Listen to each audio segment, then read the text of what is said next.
Convidamos para compor a mesa o reitor da Universidade Federal de Minas Gerais, professor Jaime Arturo Ramires.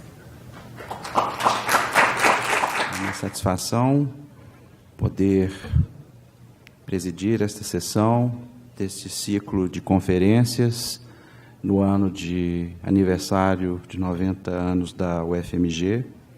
Como eu mencionei na terça-feira, para aqueles que aqui tiveram a oportunidade de estar presentes, ao longo do ano nós tivemos alguns convidados que abordaram temas que nos levam a uma reflexão sobre diversos aspectos e áreas do conhecimento.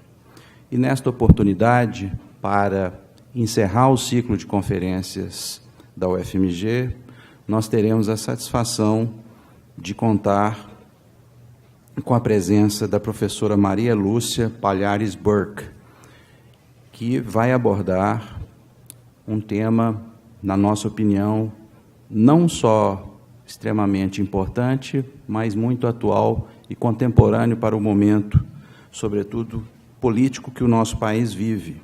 Gilberto Freire, nosso contemporâneo, para auxiliar a condução dos trabalhos, como temos feito, e também para fazer a apresentação da nossa convidada, eu gostaria de convidar a professora Juliana Gamboge para presidir a sessão e conduzir os trabalhos. Professora Juliana, por favor.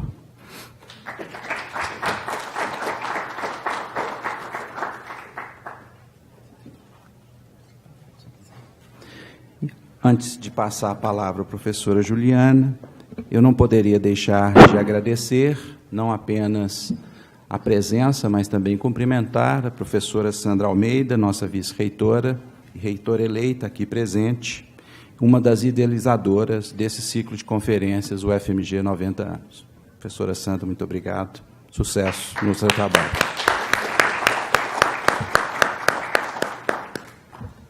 Bom dia. Eu vou repetir uma entrada que eu usei na terça, porque eu realmente acho que é uma alegria para a UFMG e uma honra para mim apresentar para vocês a palestra com a qual nós fechamos o ciclo de conferências organizados em comemoração aos 90 anos da nossa universidade, a professora Maria Lúcia Palhares Burke. A professora Maria Lúcia é historiadora, professora aposentada da Faculdade de Educação da USP, pesquisadora associada do Centro de Estudos Latino-Americanos da Universidade de Cambridge, e tem um importante trabalho voltado para o estudo da circulação e recepção das ideias nos contextos europeu e latino-americanos, e, assim como a trajetória intelectual de pensadores brasileiros e estrangeiros, isso fica explicitado numa série de livros que ela publicou. Eu destaco aqui, então, Nízia Floresta, o Carapuceiro, não trava-línguas, e outros ensaios de tradução cultural, infelizmente esgotado. As Muitas Faces da História, uma série de entrevistas com 9 historiadores da nova história cultural, muito importante para se compreender o panorama que constitui essa linhagem importante da prática historiográfica. The Spectator, o Teatro das Luzes, diálogo e imprensa do século XVIII, tratando de um periódico extremamente importante na formação da cultura letrada ou ilustrada do XVIII. O Triunfo do Fracasso, Rutger Bilden, O Amigo Esquecido de Gilberto Freire, é um outro exemplo. Mas é justamente em torno desse amigo do Bilden, nome que hoje ecoa polêmicas muito atuais, que não deixam, inclusive, eu acho, de testemunhar do impacto e da relevância desse pensador do Brasil, que foi o Freire, que se concentra em alguns dos principais títulos da nossa convidada. Gilberto Freire, um vitoriano nos trópicos, assim como a edição que ela assina conjuntamente com o professor Peter Burke, Repensando os Trópicos, um retrato intelectual de Gilberto Freire. Percurstrando sua obra, sua biblioteca, suas notas, seus arquivos, seus anos de formação. Maria Lúcia Palhares é, certamente, quem melhor pode nos ajudar a responder a pergunta que ela própria sugere no título de sua conferência. Gilberto Freire, nosso contemporâneo.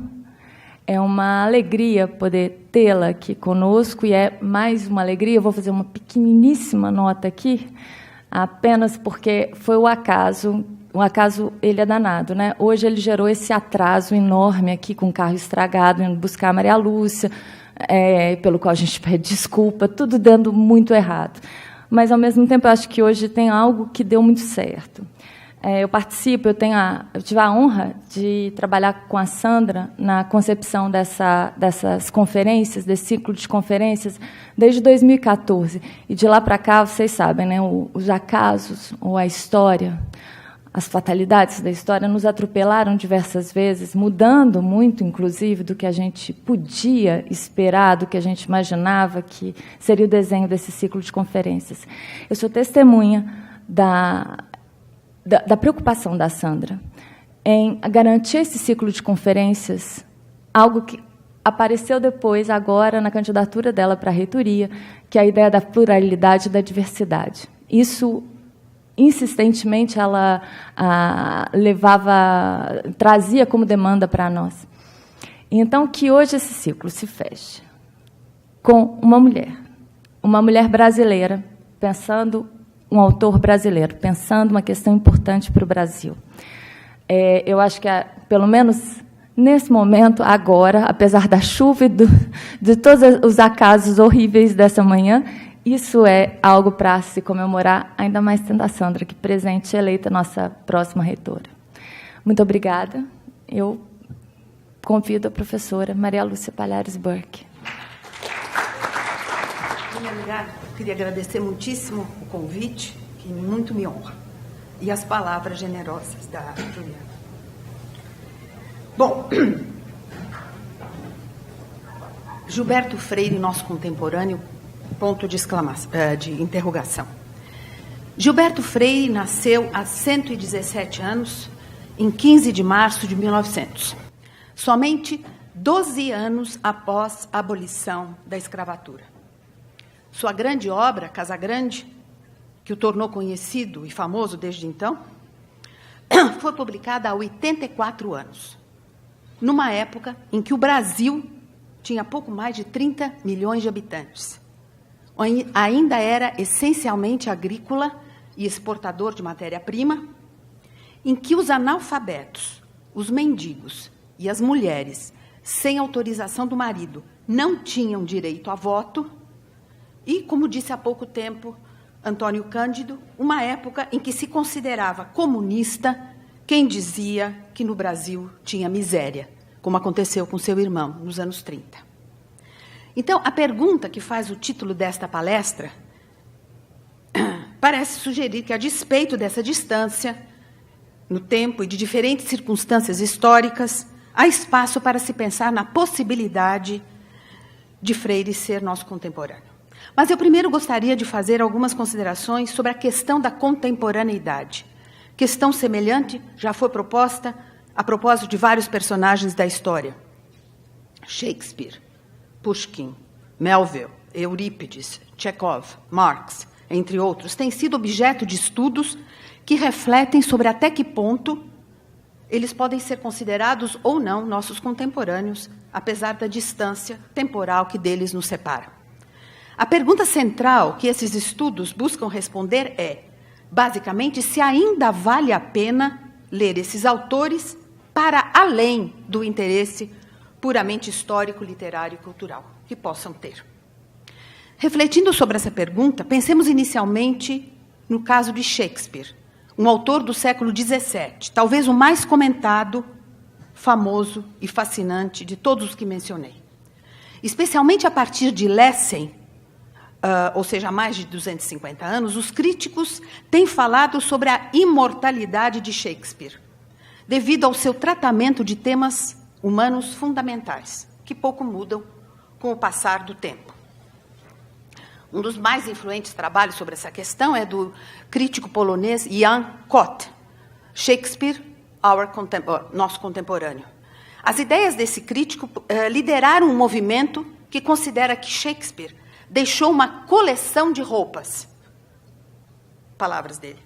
Ou seja, propostas e ideias que poderiam ser utilizadas de acordo com as necessidades de outros momentos históricos.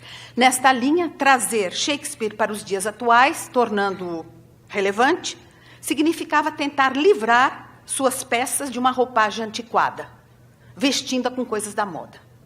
Foi assim que a Megera Domada, né, The Taming of the Shrew, foi transformada em peça feminista e a Tempestade num tratado contra o colonialismo. Nada de errado nisso, diziam os estudiosos adeptos dessa corrente, que há os que não são.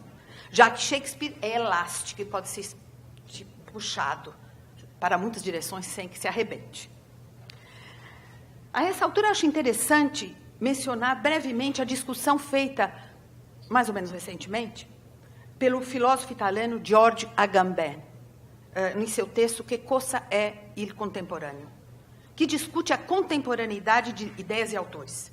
Pouco desenvolvida, porque, na verdade, é baseada numa aula que ele deu em 2007, suas considerações têm atraído muita atenção sobre o que é visto como insights valiosos e provocativos. Agamben define o contemporâneo como ahistórico.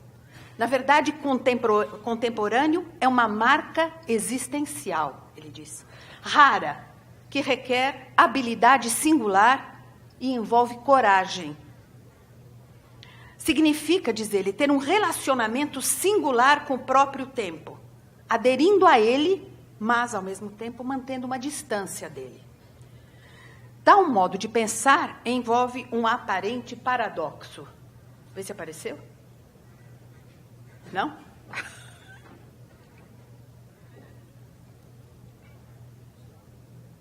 Este aqui. Ok. Aqueles que são verdadeiramente contemporâneos, que realmente pertencem ao seu tempo, são aqueles que nem coincidem perfeitamente com ele, nem se ajustam às suas exigências. E são, portanto, nesse sentido, inatuais. Mas exatamente por isso, exatamente por causa desse deslocamento e desse anacronismo, são capazes, mais do que os outros, de perceber e apreender o seu tempo. Então, imersão total no presente, atualidade absoluta, segundo Agamben, implica em cegueira. Ter uma distância crítica com o presente é uma condição necessária para se ser contemporâneo. Enfim, parece estar exposta aí a ideia de que o contemporâneo, à semelhança do antropólogo, que observa a distância com estranhamento, consegue neutralizar a cegueira, de certo modo, relativamente, a cegueira que a imersão total no presente implica. Agora, já se equiparou o que é contemporâneo ao que é clássico. Sem pretender levar adiante uma discussão sobre um conceito tão complexo e tão discutido já desde o século XIX, inesgotável, uma definição mais ou menos consagrada é que o que define o clássico é exatamente a sua capacidade de sobreviver. Uma capacidade de participar, de contribuir para os debates da atualidade, de diferentes atualidades. Clássico seria, nesse sentido, uma obra duradoura que é lida e relida após ter sido produzida. Talvez o mais conhecido autor a tratar dessa questão, What is a Classic, tenha sido T.S. Eliot, que em suas aulas de 1944 sobre esse tema, proferidas no meio do Blitz londrino, num período em que ele exercia também a função de vigilante de ataque aéreo, Air Raid Warden, observando dos telhados de Londres a cidade às escuras em busca de evidências de incêndio. Em sua intervenção nessa questão, que tornou-se ela própria clássica, Eliot lembra que ela não é nova e que, na verdade, ele se inspirava em Sainte-Beuve, um autor do século anterior, que já havia tratado disso no seu Qu'est-ce qu'on classique. Para Sainte-Beuve, verdadeiro clássico é o autor que é, acima de tudo, um contemporâneo de todas as épocas. Então, clássico, contemporâneo. O que define um clássico, portanto, diz ele, não é a idade, a antiguidade de um trabalho ou de um autor. E se trabalhos antigos são vigorosos, frescos, adaptáveis, eles são clássicos, são atemporais, portanto. A universalidade embutida nessa ideia de clássico, defendida por Eliot, Sainte-Beuve e outros, que acreditam numa intemporalidade ampla de algumas obras, Eneida de Virgílio, Odisseia, mesmo Crime e Castigo de Dostoiévski, assim por diante, foi questionada como sendo exagerada e imperialista. E foi substituída por outros críticos, Frank Kermode é um deles, com uma noção de clássico mais modesta e pragmática, baseada num simples teste prático. Se um trabalho ainda está sendo falado 100 anos após ter sido produzido, ele deve ser um clássico. Ou seja, tal teste, quando positivo, parece implicar que o clássico é o que dialoga com o presente, quer o satisfazendo, desapontando, refutando, estimulando, provocando, etc., existe não somente por suas qualidades intrínsecas, mas por outras complexas dinâmicas culturais que envolvem razões sociais, econômicas e políticas. É por isso que, a partir desse questionamento, que surgiu a ideia de se falar em clássicos secundários. Né? Penso que é nesse quadro que podemos chamar Freire de autor clássico e sua obra de clássica. E, nesse sentido, contemporânea. Não por ser ele ou sua obra eternos e universais, mas por quase passarem pelo teste dos 100 anos. E estarem ainda a provocar debate, a levantar perguntas, a causarem reações, muitas delas apaixonadas, mais de 8 décadas após terem sido difundidas pela primeira vez no Brasil e pouco mais tarde pelo mundo afora, começando pelos Estados Unidos. E clássica também seria sua obra por não ser imune a um mal que acomete os clássicos ao longo da história, a crer nos estudiosos, que dizem, não sem um certo humor, que clássico é um livro que muitos elogiam e não leem, ou que todos gostariam de ter lido e não leem. A propósito da obra mais popular de Freire, Casagrande, já se falou, palavras do crítico, é muito pouco lida, mas de tanto ser comentada, enaltecida e criticada, dá a quem não a leu a impressão de a ter lido. Enfim, como toda obra clássica, é muito provável que a obra de Freire esteja mais falada do que lida. Interessante saber que o próprio Freire disse certa vez, quando ele elogiava uma figura histórica, ele se referiu ao grande teste dos centenários, como consistindo, diz ele, palavras dele, em mostrar até que ponto o indivíduo, nascido há 100 anos, se revela nosso contemporâneo ou apenas nosso antepassado. Ora, diz ele, uma qualidade essencial para passar por esse teste é a capacidade de dialogar com o presente. Só assim se pode saber se alguém, ou sua obra, alguém e sua obra é simplesmente um morto ilustre, a ser louvado pelo que um dia ele fez, ou um contemporâneo com quem a atualidade muito pode dialogar, debater e talvez aprender. Importante lembrar que chamar Freire de clássico não é algo novo. Quando, em 1933, o antropólogo Roquete Pinto dedicou a hora educacional da Rádio Sociedade recém-fundada, em 1922, ao livro Casagrande Senzala, ele não só a classificou de obra monumental, palavras dele, mas, lendo passagens inteiras para a audiência, declarou que o livro nasceu obra clássica. Tal avaliação não é algo corriqueiro, né? Em geral, leva um tempo para alguma obra ser chamada de clássica. Mas, naquela ocasião, 1933, Roquete Pinto apostou para o que foi muito pouco lembrado pelos críticos posteriores de Freire. Apostou no valor do uso que Freire fez da bibliografia científica para fundamentar o que dizia. É sempre lembrado o valor literário dele, mas tem um valor científico que poucos se mencionam. Esse volume soberbo, diz Roquete, se destacava por sua seriedade, clareza e objetividade científica. Era, enfim, uma obra extremamente útil para ser na verdade, obrigatória, a ser usada naquele momento pelos legisladores que estavam discutindo a nova Constituição de 1934. Na verdade, diz ele, leitura obrigatória, mesmo se ele só tivesse publicado a lista bibliográfica. Já seria um livro soberbo. A partir de Roquette Pinto, outros intelectuais, como Darcy Ribeiro e Fernando Henrique Cardoso, a chamaram de clássica. E para Fernando Henrique, além de sua obra ser clássica, Freire, ele próprio, era perene, palavra de Fernando Henrique. Isso depois, né, mais recentemente. Só para dar exemplos recentes da atualidade ou contemporaneidade de Freire, ele foi considerado por um sociólogo brasileiro de renome, G.C. de Souza, como, palavras dele, o pai do gênio da tolice da inteligência brasileira. O pai. O gênio da tolice da inteligência brasileira seria Sérgio Buarque. E responsabilizado pela liderança de um exército de intelectuais, palavras dele, que desde sua época controla como o Brasil pensa sobre si mesmo, dando força ao nosso complexo de vira-lata e ao nosso mito de que somos inferiores a outros povos. Mais ainda disseminada e atual é a crítica que se faz a um dos aspectos centrais, não o único, da obra de Freire, que é o seu elogio à miscigenação, como sendo a marca distintiva da identidade brasileira.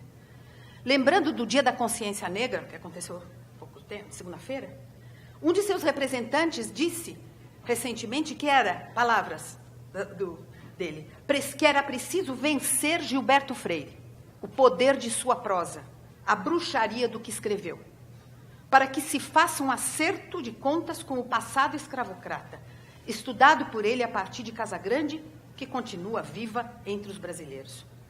Esse poder continua, e esse feitiço tem de ser mortos. A mesma ideia foi abordada por outro representante desse movimento quando se referiu ao legado da fantasia de Freire, que diz que somos todos iguais, uma raça misturada, alegre e feliz. Bom, eu estou só aqui arrolando, né, os comentários recentes. Por outro lado, a despeito dessa visão crítica da ideia de Freire sobre a identidade brasileira, que vem sendo feita já desde os anos 30, ela está muito viva ainda no imaginário nacional e internacional, como uma marca indelével de um país tido como harmonioso, composto por um povo alegre, que mostra seus sentimentos com gestos largos, sorrisos abertos, tal como o filme apresentado na Dinamarca, quando o Brasil concorreu para os Jogos Olímpicos de 2016, bem ilustrou. Não sei se vocês viram esse filme. Foi visto no mundo inteiro. Aqui, eu gostaria de recordar as palavras de Lula no seu discurso, nessa mesma ocasião. Um discurso que foi recebido com aprovação e até mesmo comoção. Houve 4 interrupções na Dinamarca, que eu assisti, aplaudindo. O discurso é mais longo, eu vou ler um trecho. Somos um povo apaixonado por esportes, apaixonado pela vida. Parece?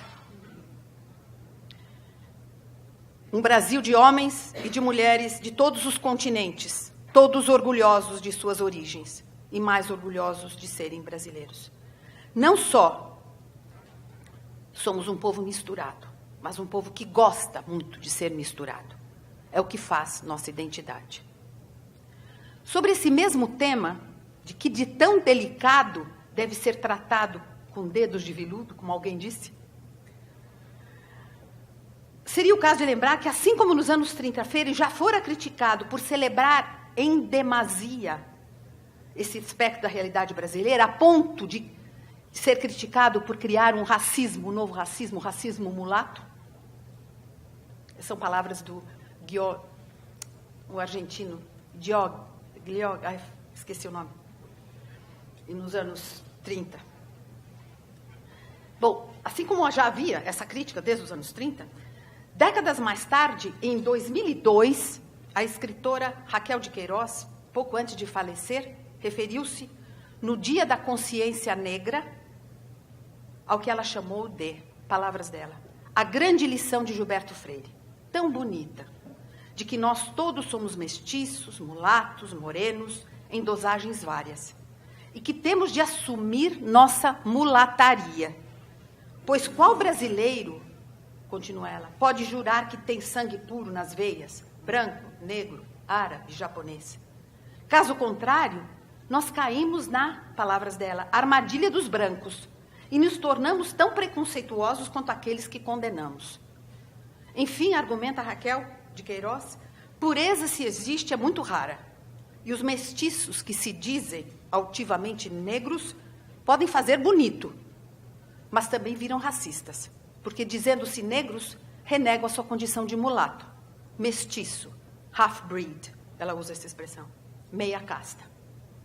Enfim, a grande escritora cearense estava a sugerir que se deveria criar o Dia da Consciência Mulata, ao lado, ou talvez mesmo ao invés, do Dia da Consciência Negra, com o que Freire provavelmente concordaria, pois certa vez ele qualificou o movimento negro de não brasileiro.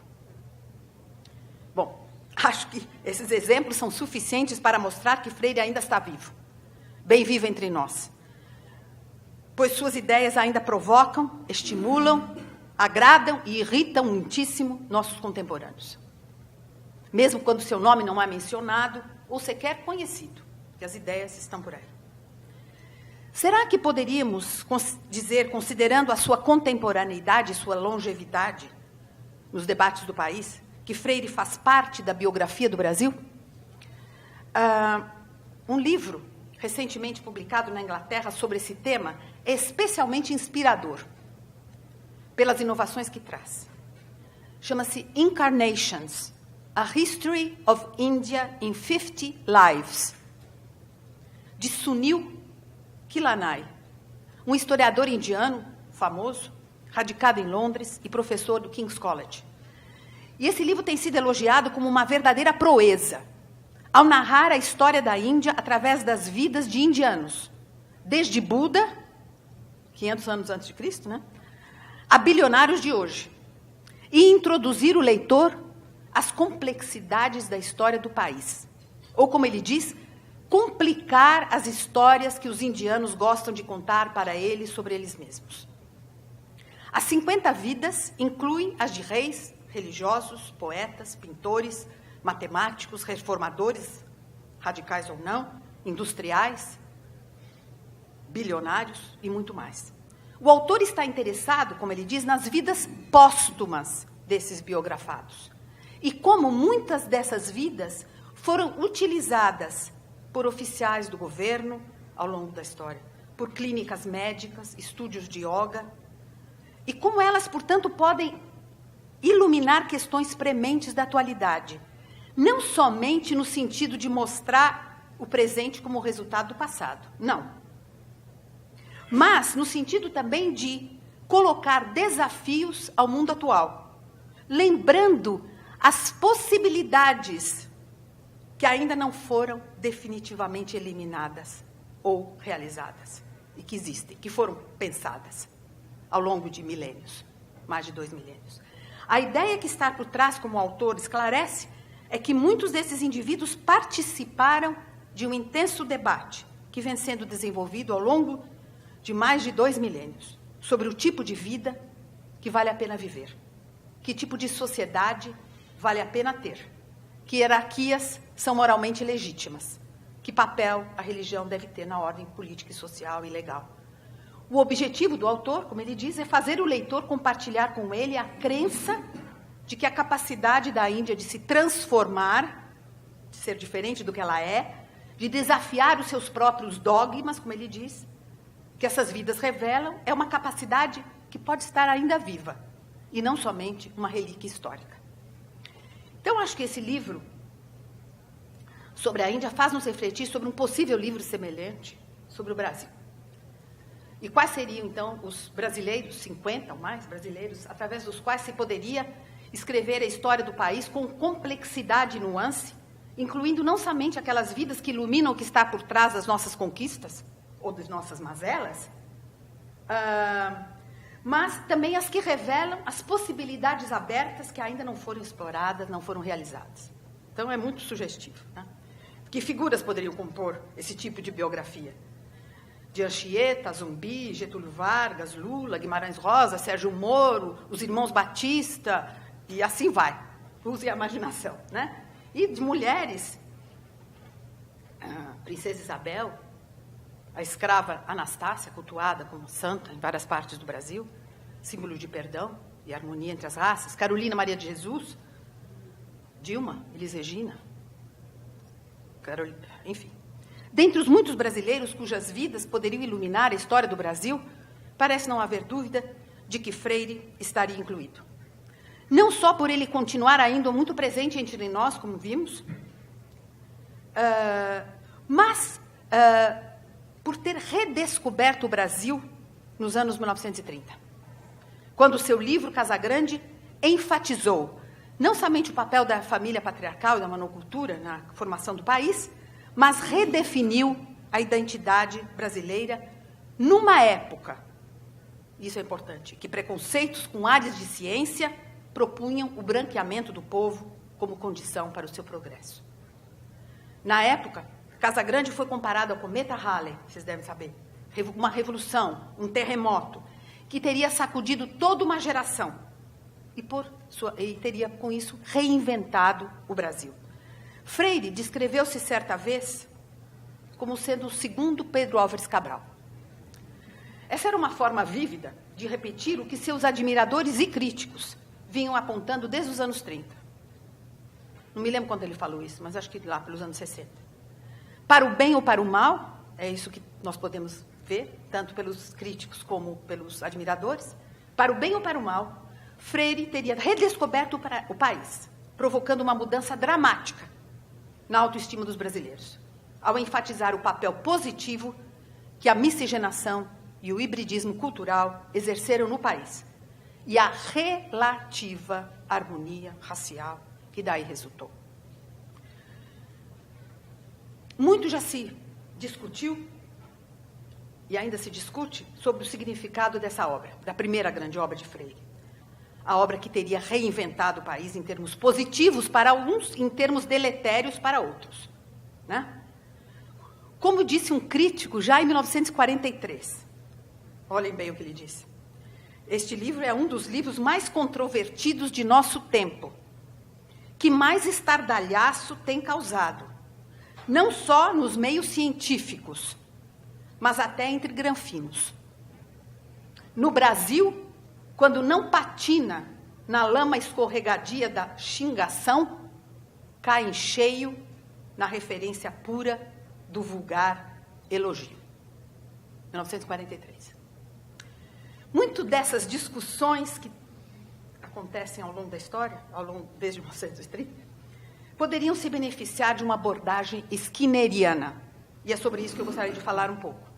Pois eu considero que as ideias do historiador intelectual Quentin Skinner são extremamente valiosas para esse campo e para muitos outros.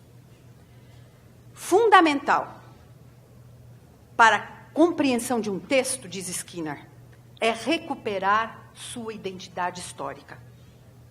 E, ao contrário, uma garantia para a sua incompreensão é sequestrar os textos de sua historicidade.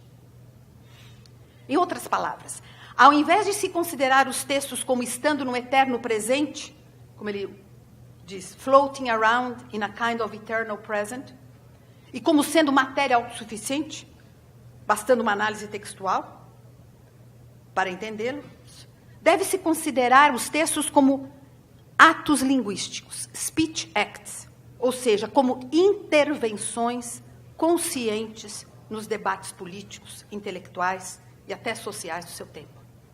Esta abordagem, argumenta Skinner, é a única capaz de evitar anacronismos e de compreender as motivações do autor, as ideias com as quais ele dialogava, o debate no qual estava intervindo, os argumentos que ele desenvolvia, as inovações que ele eventualmente queria propor e o legado que teria deixado para a posteridade.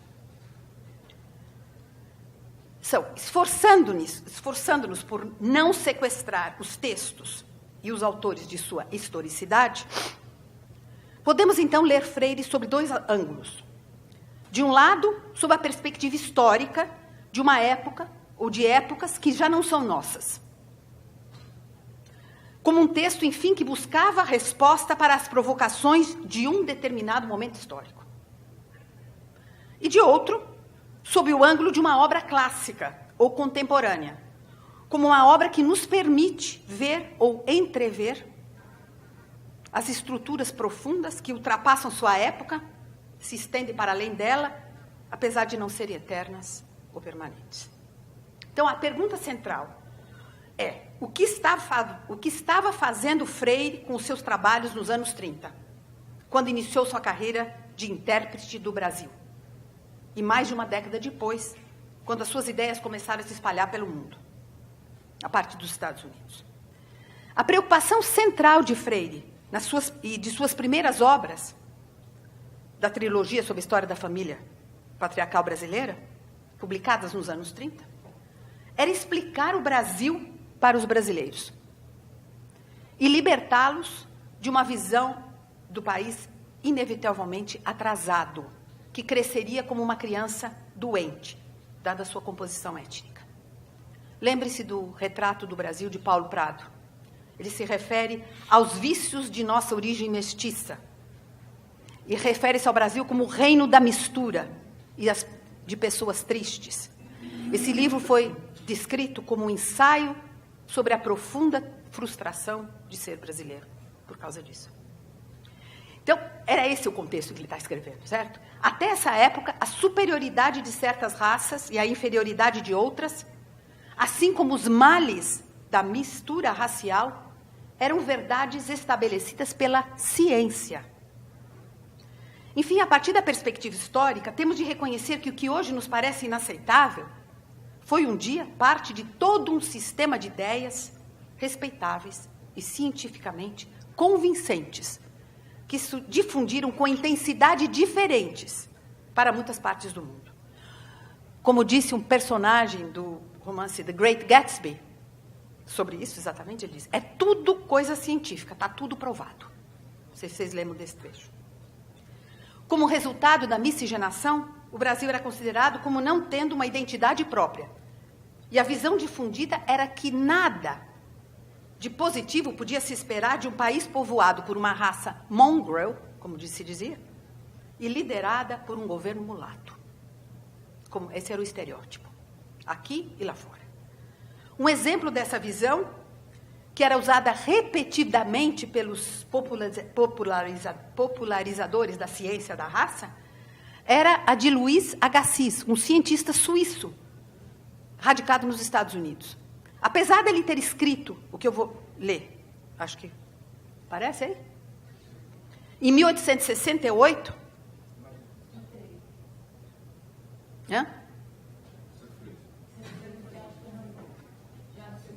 Ai, passou 2. Louis Agassiz. Então, eu não estou sabendo mexer. Eu apertei. Ok. Então, esse trecho é repetido e repetido e repetido. Você encontra isso nos anos 30, nos anos 40. Que qualquer um que duvide dos males dessa mistura de raças venha ao Brasil. Ele não poderá negar a deterioração causada pelo amalgamento das raças, mais espalhada aqui do que em qualquer outro país do mundo, e que está rapidamente apagando as melhores qualidades do homem branco, do negro, do índio, deixando o mestiço tipo indefinível, deficiente em energia física e mental. Nós podíamos acrescentar a Agassiz, o Gobineau, o embaixador da França no Brasil, que ele se refere à população brasileira como uma massa de macacos. Né? E a população era o sangue, uma população completamente mulata, com sangue vicioso, espírito vicioso e feia de assustar. Palavras dele. Na sua juventude, se sabe que o jovem Freire não fora uma exceção e compartilhava essa atitude e visão pessimista sobre o país com grande parte da elite brasileira.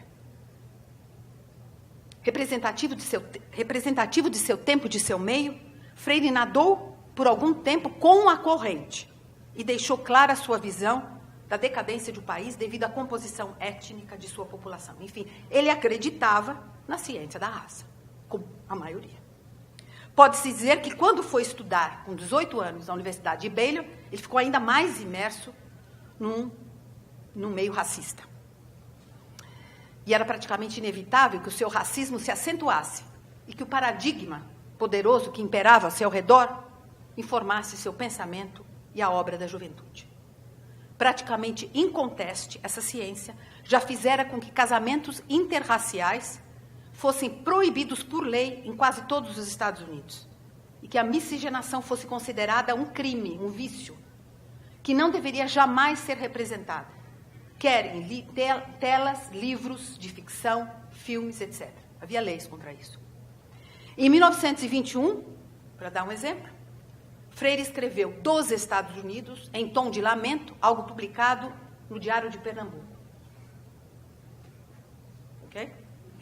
Vejam bem, a antiga aristocracia dos engenhos não está descendo. A maior parte já está esparramada, como uma jaca mole podre de madura. E rebentos de nossa gentry, em estado execrável, tipos sem dignidade, com empregos de 30 reais por mês, ou sem emprego nenhum. Magricelas, amaziados como latas gordas, de cabelo encarapinhado. O triste fim da democracia. 1921.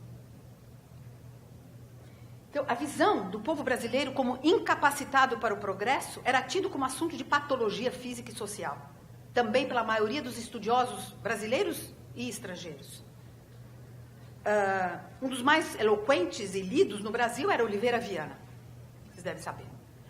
Palavras dele: estas duas raças, o negro e o índio, não são agentes de civilização, ou seja, não contribuem para os elementos eugênicos, não contribui com os elementos eugênicos para a formação das classes superiores. Ao contrário, faz os brancos perderem sua pureza quando com eles se cruzam. Enfim, fora um pequeníssimo número de almas solitárias, a mestiçagem era algo negativo. Imerso em seu meio, para usar a terminologia de Agamben, Freire não tinha a distância crítica do presente que permite neutralizar a cegueira que essa imersão implica, condição necessária para se ser contemporâneo. De fato, paradoxalmente, foram escritores estrangeiros que, em grande parte, tiveram um papel essencial na reconciliação de Freire com o Brasil e com a sua população, após vários anos fora do país. Pois foi só quando ele adquiriu uma bagagem cultural diferente que ele tomou distância e passou a enfrentar a questão da identidade brasileira de modo inovador. Então, há um ensaio de Chesterton, um dos escritores favoritos de Freire, um ensaísta britânico, que também era um dos escritores favoritos de Borges, que capta muito bem o profundo significado que teve o seu afastamento do país para que ele encontrasse lá fora os meios para se tornar contemporâneo, no dizer de Agamben. Então, a história é a seguinte: Chesterton diz, conta que no ensaio que ele estava no seu apartamento em Battersea, que é um bairro londrino, e chegou um amigo e disse: para onde você vai? Ele falou: vou para Battersea. Aí o amigo falou: como, você está em Battersea? Exatamente, eu vou viajar para poder chegar em Battersea. Né? Então ele diz... Está aí? Hã? Ixi. Então, é o anterior. Todo objetivo de viajar não é pôr os pés em terras estrangeiras, mas pôr os pés em nosso próprio país como se fosse uma terra estrangeira. O único meio de chegar à Inglaterra é ir para longe dela. Então é inegável que, assim como Chesterton tivera de sair de Battersea para chegar a Battersea, com Freire aconteceu a mesma coisa e com tantos outros. Darcy Ribeiro chegou a descrever Freire como sendo, na verdade, dois, o pernambucano e o inglês, por ter trazido do estrangeiro um olhar inquisitivo que lhe permitia observar o que era familiar como se fosse novidade. Essa foi a questão. E isso exigiu dele, lembrando agora o que diz Evaldo Cabral de Melo, grande historiador, rara coragem e ousadia. Por um tempo, a solução do branqueamento da população parecia uma saída, né? E o Oliveira Viana fica todo empolgado quando ele vê a chegada dos imigrantes europeus, né? E ele diz Vê se agora vai para Oliveira Viana. O quanto do sangue ariano está prestes a aumentar rapidamente em nosso povo. Ora, esse aumento de quanto ariano deve fatalmente agir sobre o tipo antropológico de nossos mestiços para os modelar sobre o tipo de homem branco. Bom, essa solução, ela não durou por muito tempo, porque logo foi abalada por um livro muito científico, considerado muito bem baseado na ciência, de Ripley, The Races of Europe, em que mostra que, na verdade, não havia só diferença entre negro, branco, amarelo. Não. As raças brancas também tinham uma hierarquia e não deveriam se misturar. Então, misturar o italiano com o alemão não dava certo, né? Então, ele diz... Foi? A raça europeia do homem branco não é única e indivisível. Existe uma hierarquia das raças brancas. A nórdica, por sua pureza, é a do homem branco por excelência. Okay? Tinha um grande discípulo de Ripley, que o Freire se encantou, Oliveira Lima se encantou, todo mundo se encantou, todo mundo, com raríssimas exceções. Franz Boas não se encantou, Roquette Pinto não se encantou, que é o Madison Grant. Madison Grant foi um dos maiores ideólogos racistas nos Estados Unidos. Publicava todo dia. Tinha livros, tinha artigos nos jornais, né? E o Hitler chegou a tomá-lo como Bíblia. Ele diz isso numa carta, minha Bíblia. Isso antes da guerra. A obra do Madison Grant, em 1916. E ele justificava, com esse dado científico, as leis contra os casamentos mistos. A pureza da raça, diz ele, é essencial para a produção do gênio da civilização. É necessário ampliar consideravelmente as leis contra a miscigenação. Palavras todas dele. Se nós quisermos que as raças superiores se mantenham. Bom, é esse o contexto. A intervenção bem-sucedida de Freire no debate sobre a identidade brasileira, após ele ter se reinventado, né, significou, portanto, um grande confronto com uma ideia que estava adquirindo mais e mais status científico no início do século XX. De que civilização e pureza andam de mãos dadas. São inseparáveis, enquanto o contato poluente e degenerativo com raças inferiores, quer das brancas ou não, deveria ser evitado a qualquer custo.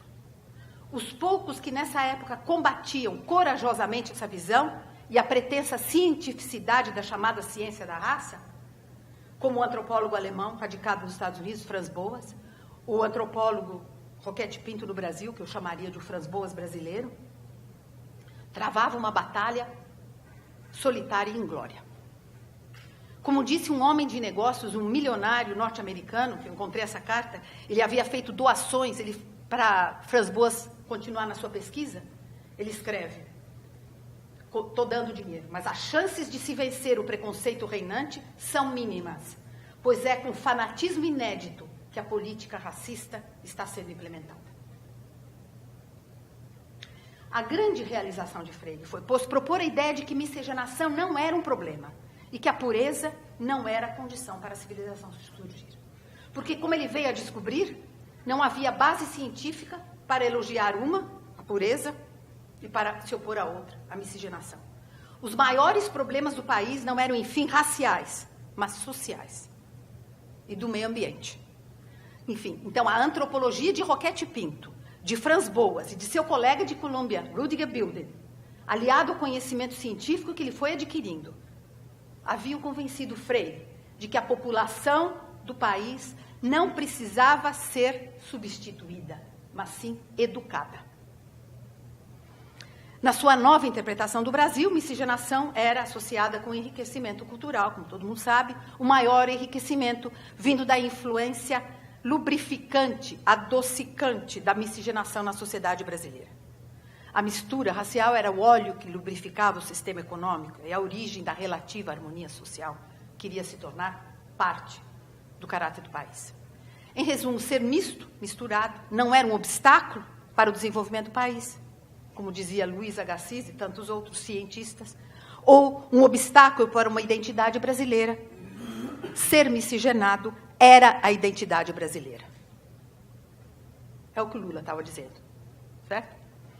Recordando essa época, Antônio Cândido é enfático ao dizer que pode parecer muito difícil para as outras gerações, especialmente após as opções políticas de Freire, nos anos 60, avaliarem como, palavras dele, será que eu...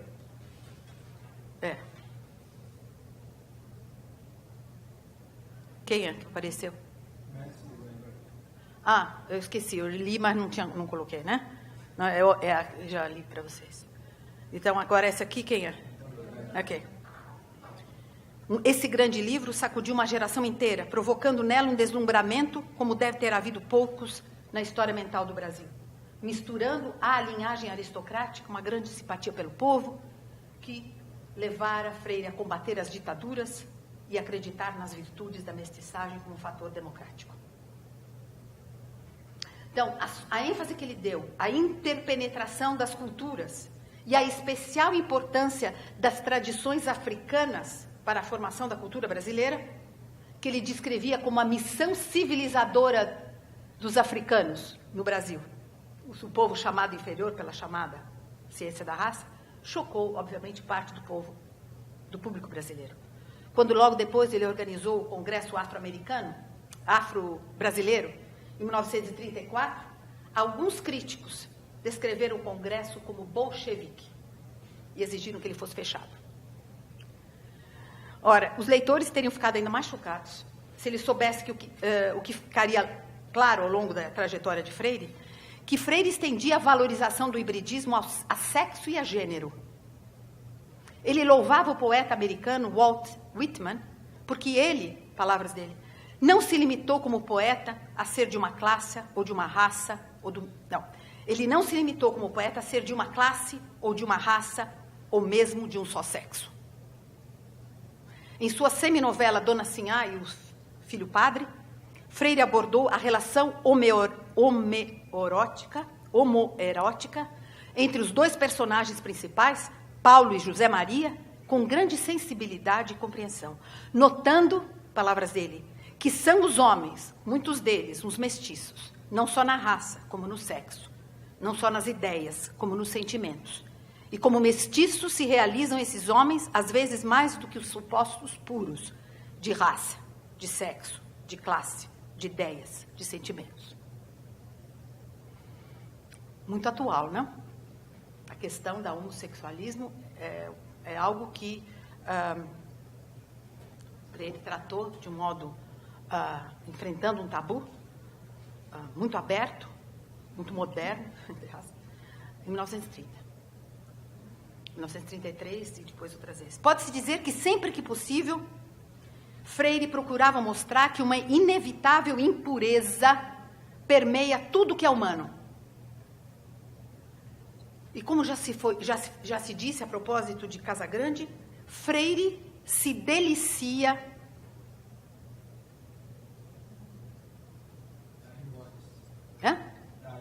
é isso aí. Se delicia em impureza durante todo o ensaio, demonstrando que não há casta mais pura ou melhor na colonização do Brasil, a fim de defender sua tese de que todos os brasileiros compartilham de uma herança cultural mestiça. As questões que vagueiam digressivamente por todo o ensaio são: quem corrompeu quem primeiro? Quem sifilizou quem? Quem era mais doente ou mais sujo? Os portugueses, os africanos ou os índios? Freire jamais negara que o sistema patriarcal brasileiro tivesse envolvido sadismo e masoquismo.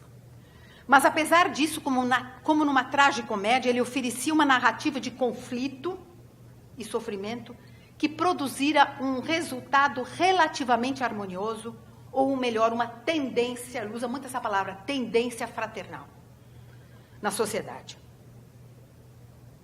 Afinal, se é verdade que as relações sexuais entre o senhor e o escravo reduziam a distância social entre Casagrande e a senzala, amenizando, às vezes, ou adocicando as relações sociais, e criando o que ele chama de zonas de confraternização, o Brasil também era campo de conflitos entre antagonismos, os mais violentos.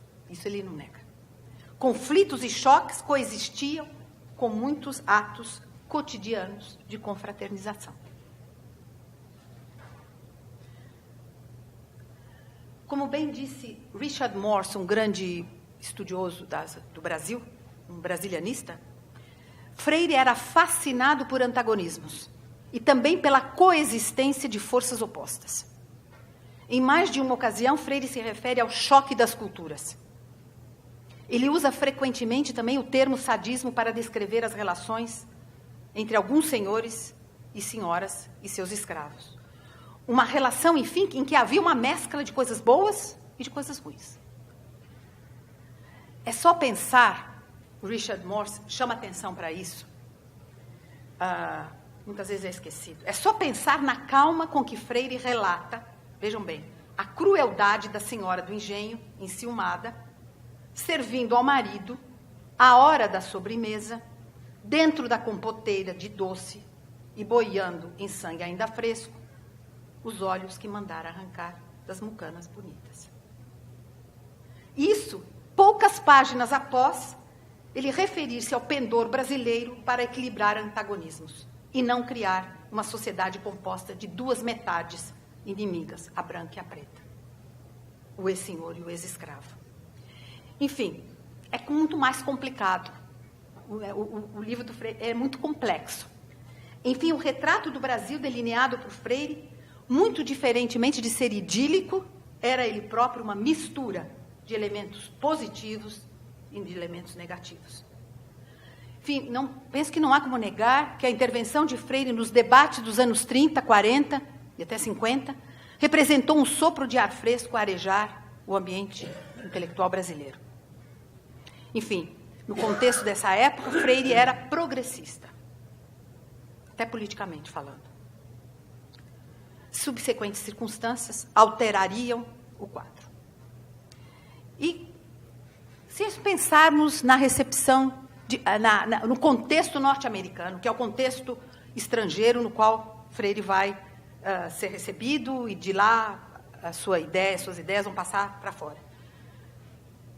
Também se beneficia de uma abordagem skinneriana, sem dúvida. No ambiente norte-americano, também carregado de preconceito com áreas de ciência, havia um agravante, que ali se incorporava em políticas segregacionistas institucionalizadas, como todo mundo sabe, proibição de casamentos entre raças diferentes, e a rígida separação entre brancos e negros em escolas, banheiros públicos, bancos de jardim, etc., bancos de ônibus, etc. Então, nesse novo contexto, as ideias de Freire ganharam um outro tom. O momento turbulento em que o trabalho de Freire começou a ser divulgado nos Estados Unidos, antes mesmo da tradução de Casagrande, em 1946, quer dizer, iria aparecer 13 anos depois de ser publicado no Brasil. Então, esse momento, o momento que é, veja bem, a aproximação da Segunda Guerra e a Segunda Guerra, levou os comentaristas a ignorarem as nuances da interpretação de Freire e a colocarem seu trabalho na tradição que contrastava o inferno racial americano com o paraíso racial brasileiro. Um contraste que recuava ao século XIX e queria ser enfatizado, tanto no Brasil como lá fora, com a aproximação da Segunda Guerra Mundial.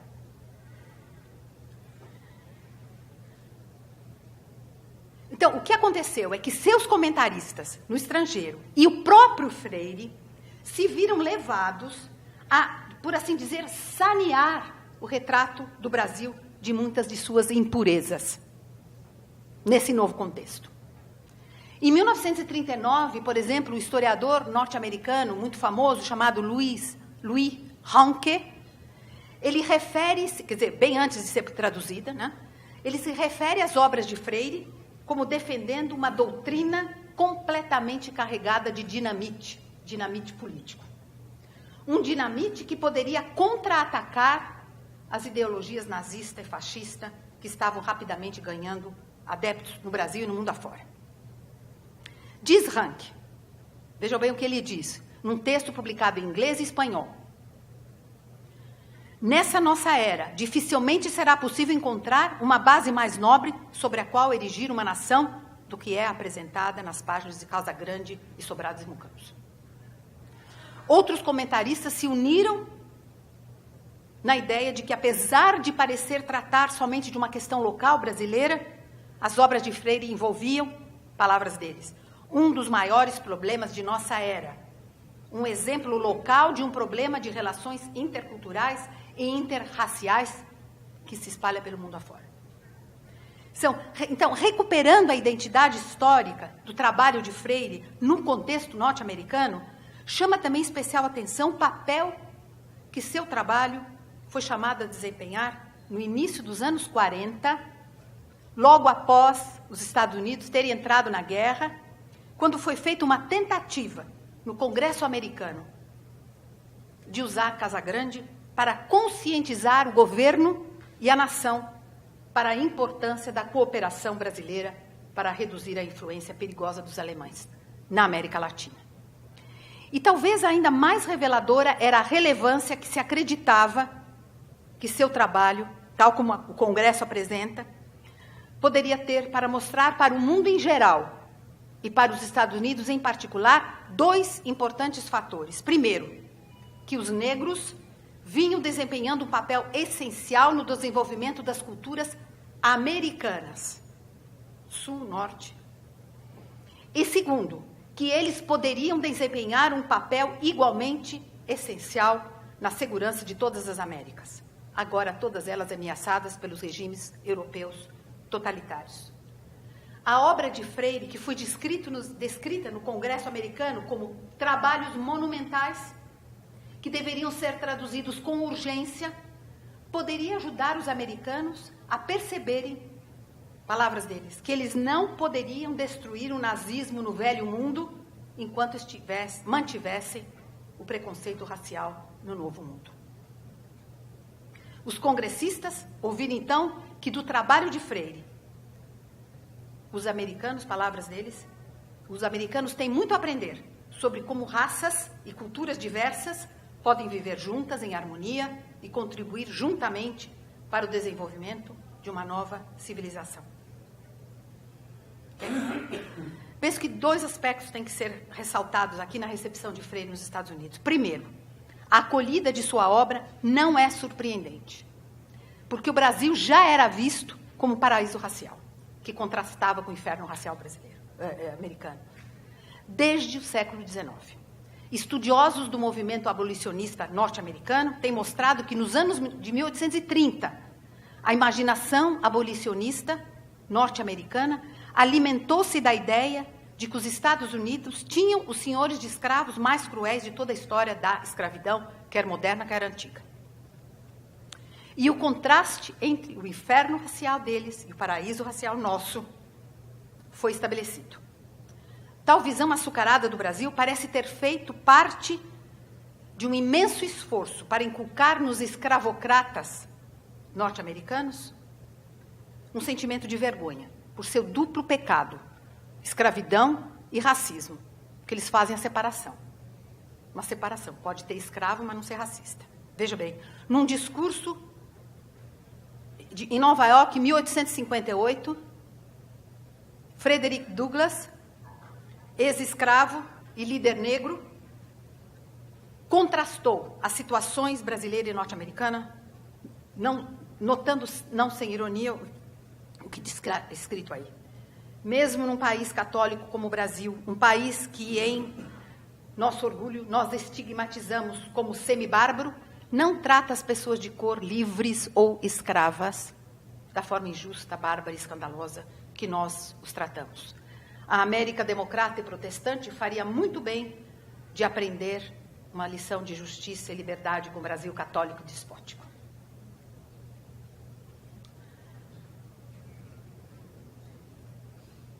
O que apareceu? Um poema. Esse poema mostra um poema que apareceu num dos documentos que eu pesquisei. São os confederados, depois da Guerra Civil, os confederados resolvem ir para o Brasil, vir para o Brasil. Foi o país que mais recebeu confederados, né? E esse é um dos poemas. O Ross, né? O Ross é o nome que é um comum nome de escravocrata, de dono de escravos. Mas, obviamente, muitos vieram, mas nem todos ficaram. Tem o relato de um Mr. McClellan, ele volta e diz: o velho Sul é melhor do que o Brasil, mesmo com os malditos Yankees. Né? Então, continuando nessa linha, ao longo de décadas, vemos uma comovente determinação da parte de líderes africano-americanos e jornalistas de encontrar no estrangeiro o que não tinham em casa. E até esquemas de emigração foram criados para trazer negros para o Brasil, antes mesmo da abolição, antes da abolição ser aqui decretada. Tal a força daquela imagem de uma harmonia, de um clima ameno. Ao menos para uma comunidade africano-americana, o Brasil era visto como um lugar que poderia oferecer uma solução para os problemas raciais, quer servindo como modelo de sociedade, que ao promover a miscigenação evitava segregação, quer sendo uma terra de esperança, para onde os negros poderiam eventualmente se mudar e ter uma vida melhor. Ali estava um refúgio ideal. Então, vejam esses trechos aqui, que eu acho que não tem, que aparecem em jornais, a imprensa negra. A imprensa negra está cheia de elogios ao Brasil. Não há placas de Jim Crow. Jim Crow significa placas segregacionistas, você senta aqui, não senta lá. Né? Não há placas de Jim Crow, e no Brasil não há placas de Jim Crow, e um de seus grandes presidentes, Nilo Peçanha, foi um negro. E um homem negro é um artista, um escritor, um cientista. Enquanto nos Estados Unidos ele é sempre um artista negro, um cientista negro. Esse é um artigo de 1944. Mesmo cachorros e gatos deixam suas casas quando são maltratados, diz outro correspondente do Chicago Defender, outro jornal da imprensa negra. Não é por acaso que tem havido resenhas entusiásticas da obra de Freire na imprensa negra, que já há décadas vinha se referindo ao que ele chamava de Brazilian Solution, como uma solução exemplar. Tem também... o que vai aparecer aí? Então, esse aqui é uma carta no New York Times, de 1922, que mostra também, era um jornalista negro que havia estado no Brasil e que faz esse relato, né? Dizendo, se existe antagonismo entre branco e negro nesse país, ele é insignificante, e certamente muito menos marcado do que aquele entre piemonteses e sicilianos na Itália. Enfim, as ideias de Freire davam, por assim dizer, legitimidade científica para uma imagem do Brasil que já era centenária. Então, isso é importante lembrar. Se vocês ouviram falar na Renascença de Harlem, pois na Renascença de Harlem há também romances que se inspiram no Brasil, e que o Brasil é um personagem positivo. Foi esse o contexto, então, da primeira tradução para o inglês da Casa Grande, finalmente publicada em 46 pelo editor progressista Alfred Knopf. O segundo aspecto que eu queria chamar a atenção, para levar em conta na recepção de Freire fora do Brasil, que acaba voltando para o Brasil, retornando para o Brasil também, é um estudo que ele publicou, que saiu, estudo de Freire, publicado nos Estados Unidos, antes da tradução de Casagrande, porque ele escreveu em inglês. Chama-se Brazil and Interpretation, publicado em 1945. Foi um sucesso editorial de imediato, reimpresso inúmeras vezes, traduzido para espanhol e para italiano quase que imediatamente. Quer dizer, grande repercussão. E é muito provável que tenha sido através desse livro de Freire, escrito em inglês, que os estrangeiros conheceram o Brasil de Freire. E, ironicamente, a visão de um Brasil mais idealizado que esse livro veicula, acabou retornando para o Brasil, especialmente ajudado pela tradução que houve depois para o português, né, com outro título, não me lembro qual é o título, mas é o mesmo livro. Agora, esse livro de 1945, é importante que se saiba, tinha uma agenda muito clara e diferente da agenda normal de Freire. Diferentemente de seus outros livros, que foram escritos para explicar o Brasil para os brasileiros, esse foi escrito para explicar o Brasil para os norte-americanos. Na verdade, era a versão publicada de uma série de aulas que ele deu na Indiana University, a convite. É fácil ver o que atraiu o público para esse livro e por qual razão ele foi tão inspirador de outras obras sobre a escravidão. Uma delas, que teve grande impacto e continua sendo estudada até hoje, é do Frank Tannenbaum, Slave and Citizen, The Negro in the Americas. Ele mesmo afirma, logo no início, que ele foi inspirado e esse livro surgiu por Freire, e esse livro surgiu em diálogo com Freire. Ele era amigo dele, se tornou-se amigo da Columbia University.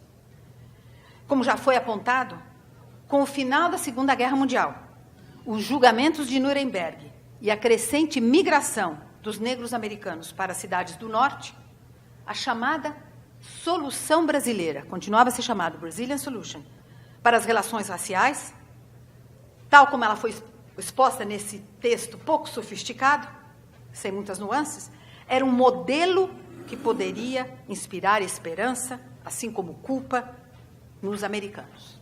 Eles podiam ser melhores, eles podiam ser parecidos com os brasileiros. Nesse livro, Freire apresentava um quadro mais cor-de-rosa das relações raciais brasileiras do que qualquer outro livro dirigido para os brasileiros, né? E deixava de lado os aspectos sadistas, masoquistas, ou o que pudesse compor o quadro de um país violento e marcado pelo legado desumano da escravidão, que eram as ideias dele. E se é verdade que o Freire, de fato, nunca usou a expressão democracia racial nos seus textos, ao falar sobre o Brasil nesse texto de 45, baseado em aulas de 44, ele chega muito perto disso, quando ele se refere à tradição da democracia étnica, que presidiu o desenvolvimento do país. E ele também se refere ao espaço que houve, mesmo dentro do sistema monárquico e no sistema de engenho brasileiro, para a democracia social e política. E ele também, nesse livro, enaltece o Brasil como a sociedade onde os problemas das relações raciais estão sendo resolvidos do modo mais democrático e cristão do que qualquer outra comunidade. Então, ele se expande, enfim, exagera. Enfim, naquele específico lugar e momento histórico, Freire parecia estar totalmente consciente de que nuances e qualificações sobre a realidade racial brasileira não deveriam ser enfatizadas. Enfim, para uma plateia estrangeira, ele estava preparado para mitificar a realidade brasileira como uma quase completa democracia racial. Preparado, portanto, para dizer coisas que ele, na realidade, não acreditava, a fim de vender a imagem positiva de o Brasil para os anglo-saxões. Talvez para ajudá-los. Seriam, por assim dizer, como ele usa essa expressão, estratégicas mentiras patrióticas. Lembrando o que ele disse certa vez a propósito de outras aulas que ele também ia dar nos Estados Unidos e deu. Para uma plateia, como ele diz, de primeira ordem. Ele escreve, isso foi logo após a morte de Getúlio Vargas. Vê se aparece aí. Me diga algo positivo sobre o governo de Vargas, que eu direi para as plateias de primeira ordem nos Estados Unidos, mesmo que não concorde com elas. Enfim, em certos momentos, em certas circunstâncias, Freire não desencorajava leituras seletivas da sua obra. Ele não desencorajava. Em outros momentos, sim.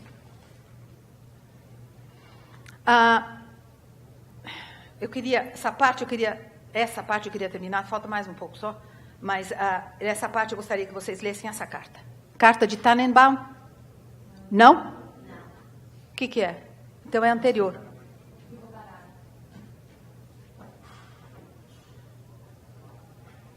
Eloquente e entusiástico cumprimento que Frank Tannenbaum fez a Freire no final da década de 60.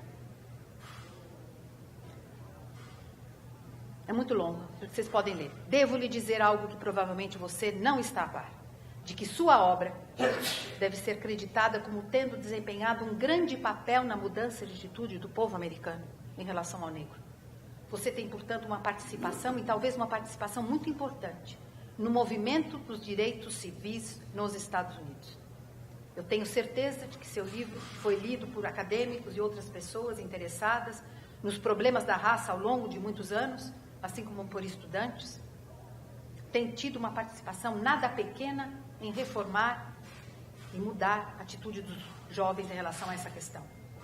Algum dia, alguém fará uma pesquisa sobre o seu papel em influenciar toda uma geração como um antecedente, um background para o movimento dos direitos civis nos Estados Unidos. Tá? Não sei se alguém resolveu fazer esse trabalho, mas Frank Tannenbaum não fala sozinho. Bom, antes de voltar à questão da... Acho que fica claro a importância de se colocar ideias em contexto. Né? O Speech Act, o que ele está fazendo naquele momento? Com o que ele está dialogando? Ele ou qualquer outro pensador, certo? Antes de voltar à questão da contemporaneidade de Freire, eu gostaria de me referir à mineiridade, tal como Freire havia, e ao papel que ele deu a Minas Gerais na visão do Brasil que ele defendeu. A visão freiriana da sociedade escravocrata foi, como se sabe, frequentemente denunciada por dar demasiada ênfase a consensos e pouca ênfase a conflitos. Mas, na verdade, muitos críticos simplificaram o argumento de Freire. E onde ele escreveu equilíbrio de antagonismos, como sendo a característica brasileira, a tendência, eles leram simplesmente equilíbrio, ou harmonia. No entanto, uma leitura atenta e não apressada de sua obra, e é vasta, tanto nas mais conhecidas, como em Nordeste e ingleses no Brasil, revela que a tendência ao equilíbrio de antagonismos era para ele uma característica do Brasil relevante e admirável. Assim, uma tendência, não necessariamente uma realidade total. Assim como era um traço da cultura britânica que ele tanto admirava e que atraíra sua admiração de imediato e que ele acabou admirando tanto que conseguiu trazer essa ideia para o Brasil, importar para o Brasil. Tudo na Inglaterra, diz Freire, é compensação e equilíbrio. Lá se encontram não só as tradicionais becas, ele está se referindo a Oxford, onde ele via as pessoas andando de beca, esvoaçando nas modernas bicicletas, mas antagonismos de toda a ordem, entre homens, classes, raças, gerações, doutrinas, credos, são sabiamente equilibrados, harmonizados.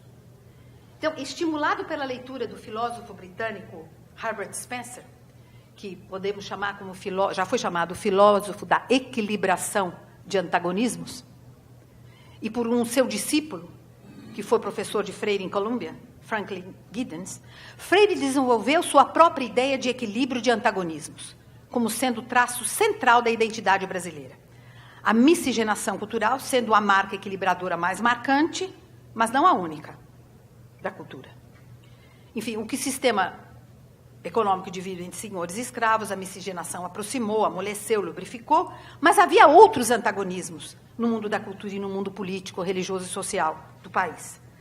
Mas a tendência era sempre para o equilíbrio, sem que ele negasse a existência de conflitos, às vezes violentos, como de Canudos, de Pedra Bonita, que chocaram o país todo. Enfim, para Freire, existem antagonismos em desequilíbrio, que são antagonismos mesmo, antagonismos em equilíbrio, e antagonismo em equilíbrio é uma grande ambição, ambição louvável, a ser estimulada, né? E é isso que, por assim dizer, pode ser uma das causas de Freire, estimular esse equilíbrio de antagonismos em vários setores. Então, já foi dito, Benzaquem, vocês conhecem, Ricardo Benzaquem, um grande autor que trabalhou com Freire de um modo completamente inovador nos anos 90, é essa característica freiriana de pensar em termos de antagonismos em equilíbrio que tornam sua obra, especialmente Casagrande, mas não só, uma obra difícil de ler. Pois ela está repleta de antagonismos e de ambiguidades, que a todo momento traem e enganam um leitor desprevenido e apressado, que tenta isolar e selecionar passagens memoráveis e considerar aquela como a opinião de Freire. Em Casagrande, muitas vezes, a afirmação vem seguida da sua negação, e vice-versa, e assim sucessivamente. É como aquele caso, né? Conta o que fez a senhora do engenho, né? Uma violência inominável, ao mesmo tempo que ele está falando da tendência para a fraternidade.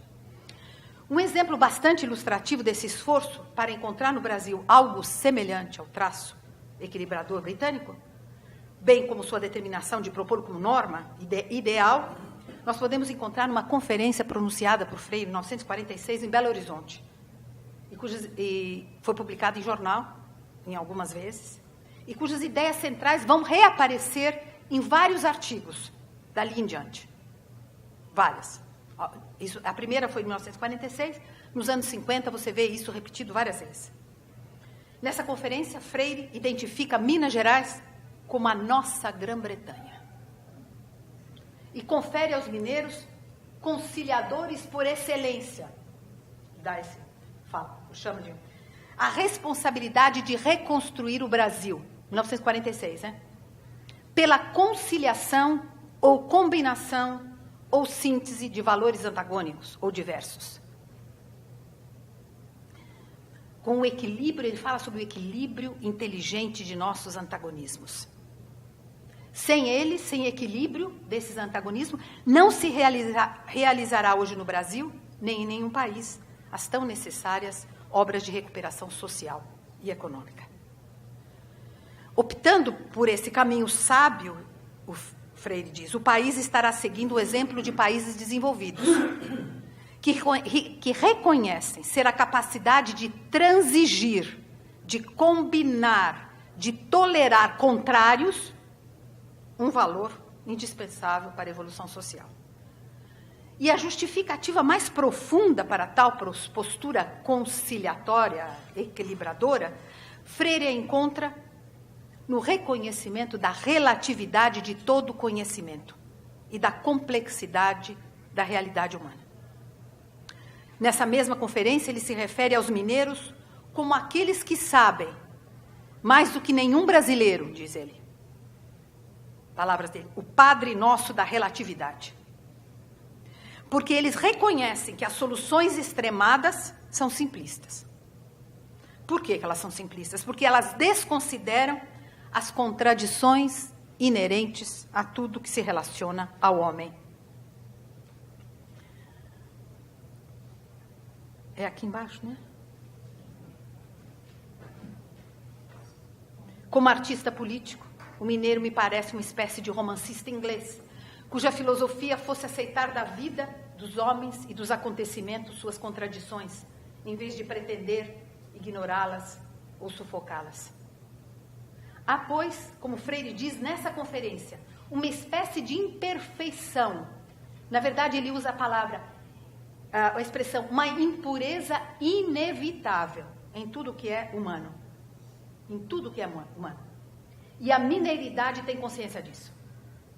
Da impureza inevitável em tudo que é humano. Os homens, como Freire disse em várias ocasiões, não são isto ou aquilo, mas isto e aquilo. Ou seja, muitos deles são uns mestiços, não só de raça, como no sexo, como nas ideias, como nos sentimentos. Então, numa argumentação muito semelhante à de Spencer, Freire, então, argumenta que o critério do absoluto...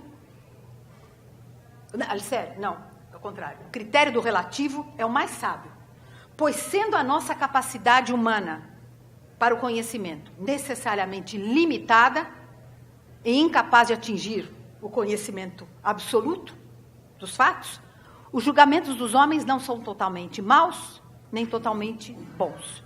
E, por conseguinte, palavras dele, a posição mais defensável é que ninguém está completamente certo ou completamente errado.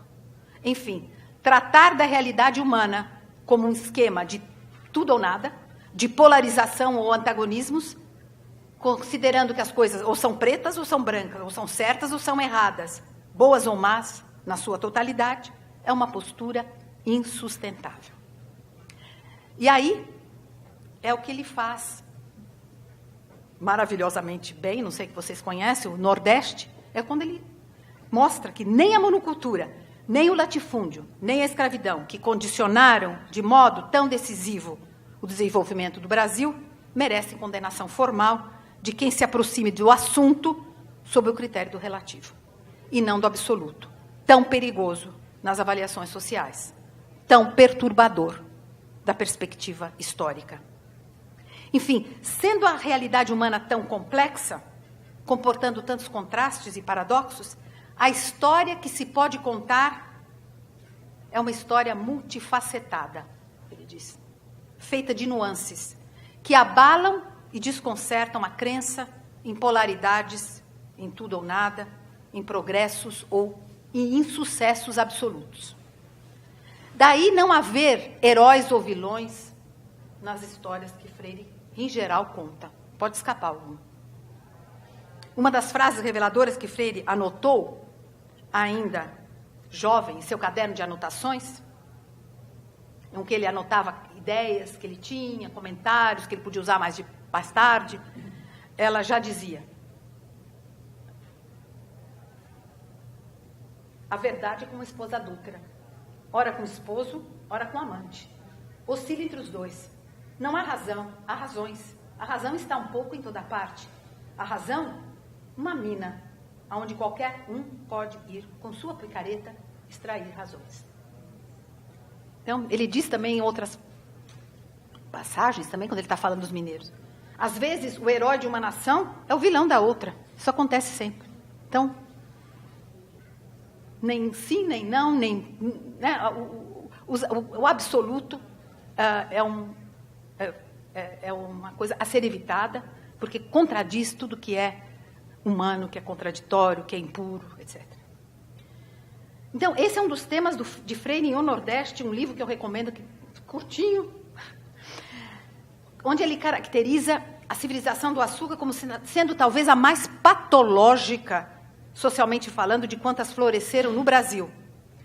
Mas que, apesar das relações mórbidas ou sadisto-masoquistas que gerou entre os homens, e entre os homens e a terra, e entre os homens e os animais, também deu ao país os elementos intelectuais, poéticos, artísticos e políticos mais ricos da sua cultura. Enfim, foi socialmente patológica, ele não nega, mas, ao mesmo tempo, mais criativa do que as civilizações mais saudáveis, mais democráticas, mais equilibradas. Enfim.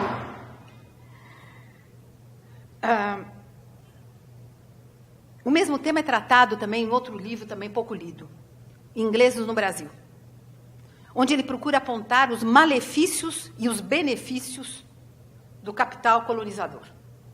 Por exemplo, a estrada de ferro, estando a serviço da monocultura escravocrata e do capitalismo britânico, sem dúvida, mas também, ao mesmo tempo, abrindo caminho para a policultura democrática e para a legislação em defesa do trabalhador. E aí ele se estende no valor do que ele chama, bem inspirado, os Maria Borralheiras da história. Quando ele fala nos ingleses, havia sim os ingleses que atacavam o país com dentes de piranha, para tirar tudo que podiam, né? Falsificavam moeda, enfim, faziam um monte de coisas erradas. Mas havia os ingleses, anônimos, médicos, cientistas, maquinistas, foguistas, professores, que entravam pelo Brasil, pelo sertão afora, enfrentando serpente, mosquito, etc., a febre amarela, para melhorar a situação do país. Para finalizar, podíamos perguntar até quando Freire permanecerá nosso contemporâneo. Assumindo ser verdade que todos nós, mesmo os mais simples, os maiores luminares, acabam sempre por ficar datados. E mais cedo ou mais tarde, os pressupostos que nós compartilhamos, as problemáticas de nosso tempo, e mesmo os jargões que, sem querer, entram na nossa prosa, vão nos datar. Se é verdade que a chamada ciência da raça, o racismo científico, a batalha contra ela, travada por Freire no Brasil, ao lado de Roquette Pinto e outros, a partir dos anos 30, e por Franz Boas e outros, um grupo pequeno dos Estados Unidos, durante um tempo, ficou datada, né? Começou com pouca gente, foi melhorando, né? Então acabou sendo datada, porque na medida em que foi desmascarada a pseudociência que estava por trás dela, né? As ideias de Freire sobre a importância do hibridismo cultural e da miscigenação para a melhoria das relações raciais não se encontram datadas. Podemos não concordar, há muitos que não concordam com ela, mas elas não estão datadas. Enquanto o problema racial não for superado, enquanto a herança da escravidão estiver ainda viva entre nós, e um racismo menos velado ou mais velado fizer parte da nossa realidade, enquanto se discutir também no que consiste a identidade brasileira, será que nós somos um povo unido, com uma identidade mista, como ele sugeria, ou somos um país dividido, com identidades separadas? Essas ideias de Freire permanecerão como uma das formas de abordar esses males. E ainda farão parte do debate nacional, até mesmo internacional. Mas há mais. Freire uma vez usou a expressão homem-orquestra, algumas vezes, para elogiar pessoas que ele admirava, que se interessavam por vários assuntos. Ele também era um homem-orquestra, como o Peter mencionou ontem. Ele se debruçou sobre uma ampla gama de assuntos. Assim, pode-se dizer que seu interesse por questões ainda hoje polêmicas, como ecologia, além de hibridismo, multiculturalismo e até mesmo o domínio da sexualidade na totalidade do social e o homoerotismo, tornam as ideias de Freire, quer concordemos ou não com elas, relevantes tanto dentro do Brasil quanto fora dele, para se pensar sobre essas questões. Só lembrando aquilo que eu mencionei rapidamente, ele, nos anos 1933, ele começa a desafiar o discurso hegemônico sobre a sexualidade. E isso quando a gente ouve horrivelmente as discussões que se ouve no Brasil hoje, como ele é atual, né? Então, o que ele fez? Em 1933, ele vê o homossexualismo em termos culturais e não morais. E com isso ele desafia, né, o discurso hegemônico. Ele fala sobre homens efeminados e bissexuais entre os índios e entre vários povos. Ele se refere a essas características humanas como sendo universais, como sendo transhistóricas, e que adquirem significados diferentes em culturas diferentes. Inclusive, havendo culturas em que esses indivíduos bissexuais e homossexuais ocupavam posições importantes na sociedade, porque eles eram vistos como especialmente criativos e enriquecedores da cultura e da diversidade cultural. Então, é por isso que James Green escreveu um livro, esqueci o título agora, conhecem James Green? Escrevendo sobre a homossexualidade no Brasil, ele diz que a visão moralista e patológica da homossexualidade persistiu até finais dos anos 70. Mas, na verdade, eu acho que até agora, né? Quer dizer, Freire abriu um espaço para se tratar disso que não foi continuado. Então, é interessante saber isso. Agora, realmente, para terminar, deixar uma mensagem que Freire parece ser providencial hoje. Foi durante uma viagem a Minas Gerais. Novamente, ele refletindo sobre os valores da mineridade, que ele tanto admirava, ele se dirigiu aos brasileiros com essas palavras. Vê se aparece. O que apareceu aí? Nada.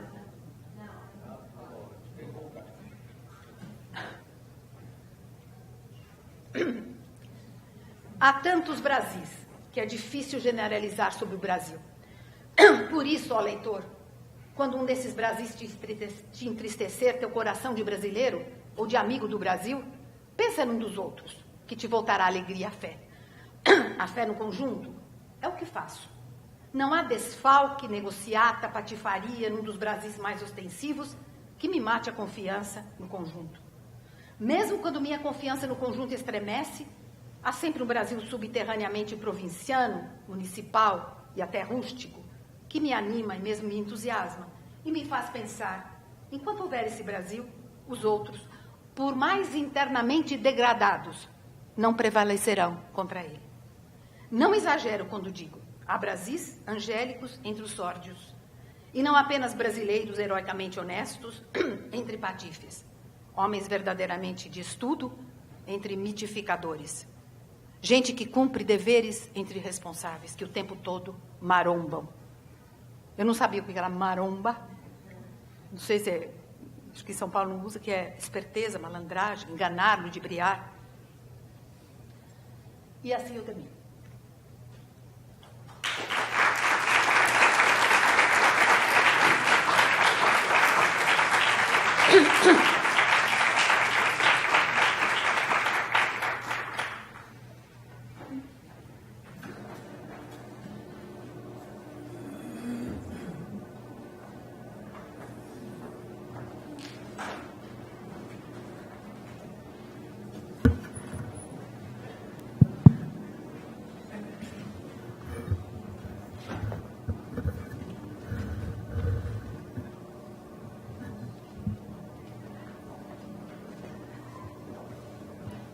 Bom,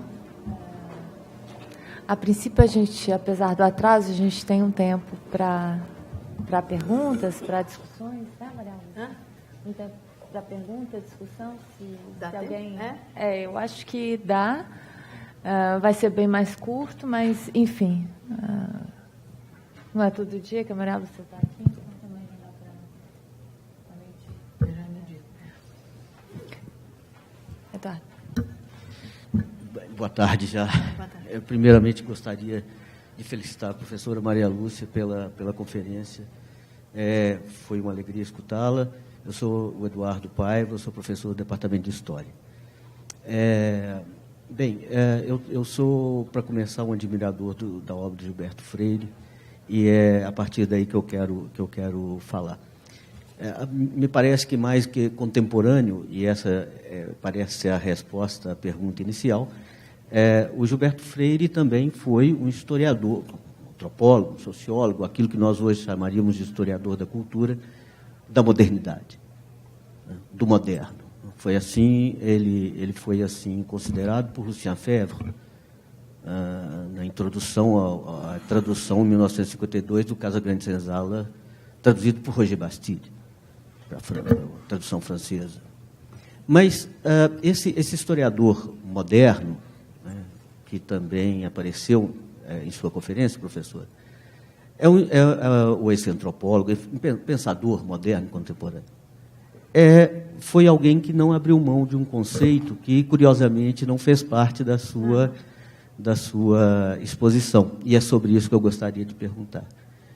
Ele não abriu mão do conceito fundamental de civilização, embora tenha, a meu ver, alterado a definição desse conceito.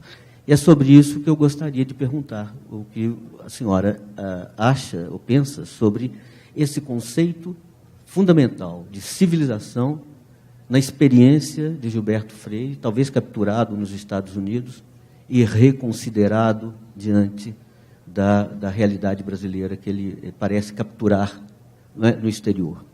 Então, o peso, a importância desse conceito, principalmente em Casagrande, mas também em Sobrados, Mucambos. Nesse primeiro Gilberto Freire, qual o peso desse conceito de civilização na sua consideração? Eu lamento dizer que eu não vejo conceito, aliás, eu não vejo Freire trabalhar com conceitos tal como se usa normalmente, né? No meu entender, estou aberta a questionamento, obviamente, um dos problemas que Freire tentou abordar é que a civilização podia crescer em vários ambientes, e ela não poderia só ser gerada em diferentes circunstâncias. Em circunstâncias, por exemplo, de ter um povo puro. Né? Uma das coisas que ele enfrentou exatamente foi essa ideia de que civilização e pureza andam juntas. Né? O que ele mostrou foi que a pureza, que eram as ideias científicas da época, né? Madison Grant e todos aqueles que eu mencionei, acreditavam que a civilização só poderia existir, só se desenvolveria em condições de pureza racial. Né? Desde que daí a luta em Madison Grant e outros para se conservar, né? Para não deixar as pessoas se misturarem e poluir, e com isso undermine, quer dizer, impedirem o desenvolvimento da civilização. Então, eu não sei se eu diria que tem um conceito, quer dizer, tem uma coisa muito ampla, a possibilidade de civilização, ela é ampla. Ela não está fechada por barreiras naturais. É assim que eu vejo, pelo menos. Né? Barreiras naturais, barreiras raciais. Né? O enriquecimento, a civilização brasileira será diferente da civilização norueguesa, porque ela tem diferentes circunstâncias históricas, tem toda uma tradição africana, indígena, que alimentou essa civilização, que alimentou as possibilidades de uma civilização num determinado caminho e não em outro. Não sei se eu respondi.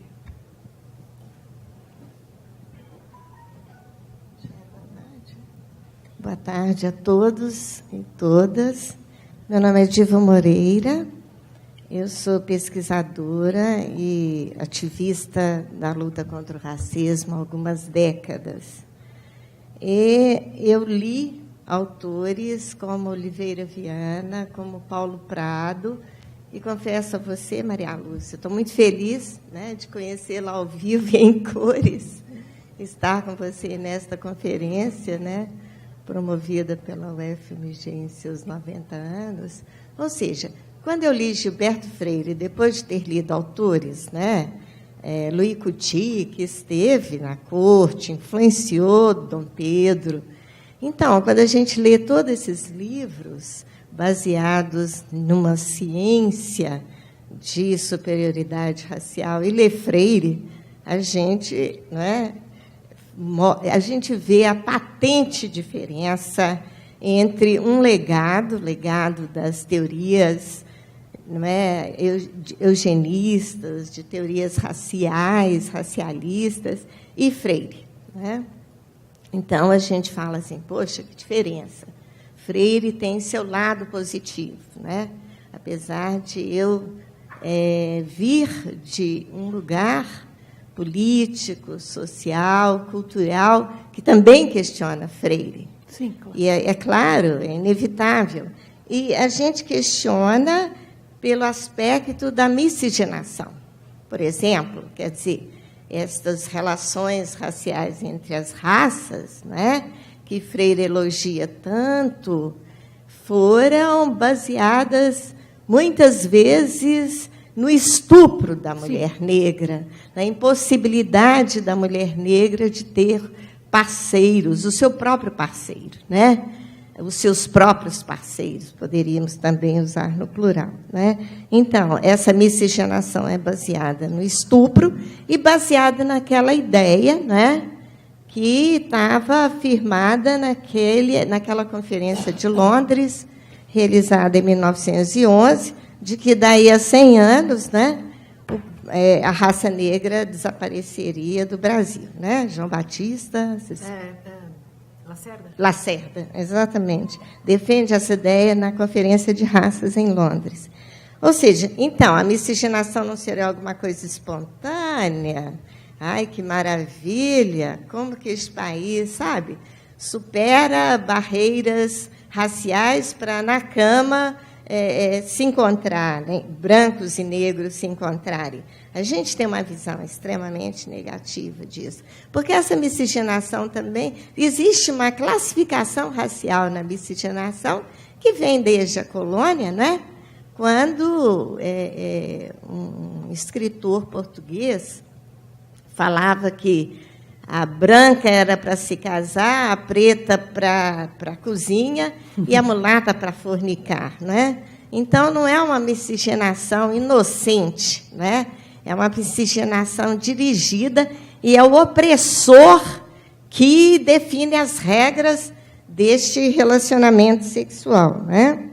E a questão da democracia étnica, que acabou a gente achando que Freire é o grande criador da democracia racial, me surpreende, né? A sua conferência é extremamente rica. Eu lamento que, não sei se tem mais militantes, ativistas nesse auditório, eu adoraria que tivesse, né? É extremamente rica, porque a gente faz muita confusão, né? A vida inteira a gente falou que de Freire, na construção dessa ideologia racial no Brasil, dentre os aspectos dessa ideologia estaria a chamada democracia racial, que você sabe muito bem que nós questionamos a democracia racial no nosso país, essa suposta democracia racial. Agora, tem uma questão, né, quando você fala da contemporaneidade de Freire, eu acho que a gente está vivendo, num momento histórico, neste país, extremamente... Né, você falou do equilíbrio entre antagonismos. Eu acho que tem havido um desequilíbrio brutal destes antagonismos. Um exemplo disso tem sido a seletividade da repressão policial, das políticas de segurança pública sobre os homens negros e as mulheres negras também. Só para você ter uma ideia, os dados do Atlas Racial deste ano, lançado neste ano, né, recentemente, mostram que, de 2005 a 2015, houve aumento de 18,2% de homicídios de jovens negros.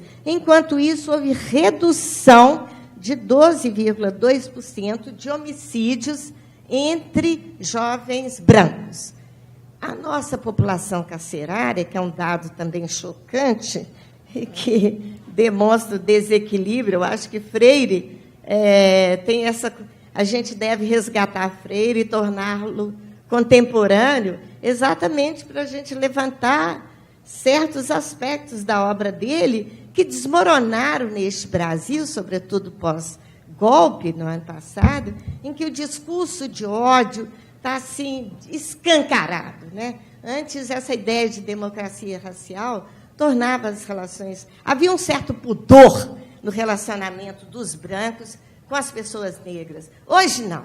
Hoje, sabe, a coisa está muito agressiva e isto se reflete com muita clareza nas políticas de repressão social. 71% das pessoas emprisionadas, encarceradas, são negras.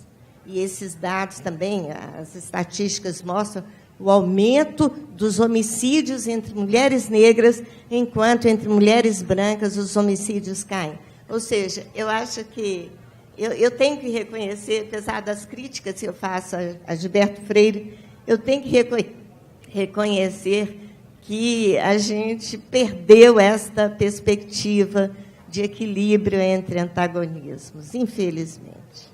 Obrigada. Obrigada, Diva, por trazido tantas ideias e muito prazer em conhecê-la também. Sobre o estupro, quer dizer, o Freire, talvez ele não se dedique, se estenda muito sobre isso, mas por isso que eu usei a expressão tragicomédia. Porque ele se refere ao sadismo, masoquismo, ele acho que não se refere a estupro, mas sugere que sadismo, masoquismo, havia, assim, era uma... Com toda certeza haveria abusos desse tipo. Que estariam por trás da realidade, do fato da miscigenação. Mas, como numa tragicomédia, isso teria gerado zonas de confraternização, que é uma coisa que os estrangeiros ainda hoje veem no Brasil, que eu acho que é inegável que exista zonas de confraternização, que há discriminação. Eu acho que ninguém diria que não, mas se talvez no esporte as zonas de confraternização são mais visíveis, na questão de emprego não, né? Então óbvio que há discriminação, e eu acho que ele nunca negou isso. A democracia racial, que ele não usava esse termo, mas enfim, se existia, era como um sonho. Uma tendência, assim como uma tendência para o equilíbrio dos antagonismos. Mas não como uma realidade em todos os setores. Então, quer dizer, eu acho que buscar no Freire... né, claro, ele é uma pessoa que inspira muito muitas ideias e muitas críticas, evidentemente, porque ele trata de um assunto tão delicado, mas que o mulato ou a mulata ela surgiu no meio do amor? Não, eu acho que ele nunca disse isso. Quem disse, aliás, foi Jorge Amado. Né? Tem um trecho de um texto, de um romance dele, que ele fala... não, ele não fala que surgiu, ele fala assim, a única forma de lutar contra o preconceito é buscar o amor. O amor entre em raças diferentes. É uma frase muito bonita, mas, enfim, que podia ser muito questionada. Então, é isso que eu tenho a dizer. Quer dizer, tanto a democracia racial, que depois tem uma entrevista bem no final da vida dele, acho que nos anos 70, que ele fala sobre a democracia racial. Eu nunca defendi a democracia racial como uma realidade. Ele é um sonho, é uma vontade de ser. Né? Existe possibilidade no Brasil. O Brasil tem condições, se fizer de seguir esse caminho. Não seguiu. Agora, é muito interessante pensar como esse contraste entre Estados Unidos e Brasil durante um tempo foi tão forte e pegou tanto, quer dizer, a vontade de acreditar que existia um paraíso em algum lugar foi tanta que durante mais de um século estava vivo nos Estados Unidos e acabou voltando um pouco para o Brasil, isso. Vocês sabem, não sei se sabem, que a Diana Warwick, a pop singer, né, dos Estados Unidos, ela morou mais de uma década na Bahia. Ela veio para Salvador. E ela disse isso numa entrevista no Observer. Brasil, acho que Deus existe. No Brasil, eu descobri que Deus existe, porque aqui na minha terra, eu não sei de onde ela é, nos Estados Unidos, eu sempre fui estigmatizada como negra e como mulher. E no Brasil, eu vivi uma outra realidade. Quer dizer, então, tem alguma coisa aqui, que talvez a gente que está aqui imersa na atualidade não vemos, não o tempo todo, mas que, por exemplo, explica uma mudança dessa pop singer que ficou, acho que uns 15 anos morando no Brasil, em Salvador. Então, tem alguma coisa interessante e que ainda viva nos Estados Unidos. Pegamos o táxi uma vez, não faz muito tempo, em Nova York, e era um negro, grandão, mal-humorado, e eu disse onde eu queria ir, e eu achei que ele não tinha entendido, e eu repeti. E aí ele ficou muito bravo, reclamou. Aí eu fiz aquilo sem pensar e falei, olha, desculpe, eu pensei que o senhor não tivesse me entendido, porque eu sou brasileira. Não, então podia entender o meu sotaque. Bom, mudou. O sorriso veio aqui. Brasil, que maravilha! Como eu gostaria de morar no Brasil, como eu gostaria de visitar Salvador. Então, ele tinha ouvido falar de Salvador. Se é por via de Diana Warwick, se é por via da imprensa negra, não sei. Mas isso faz poucos anos. Então, é um fenômeno a ser pesquisado, porque há um je ne sais quoi que nós temos e que outros países não têm. Não sei. O Anthony Giddens, o Anthony Giddens é um grande sociólogo, que, aliás, convidou o Lula para falar na London School of Economics, quando ele era diretor da London School of Economics. Na verdade, foi a única vez que eu vi o Lula de perto.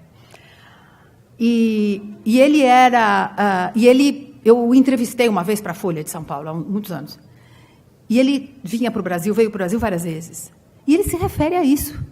Né? Ele nunca viu, em relacionamento cotidiano, de comprar um pão,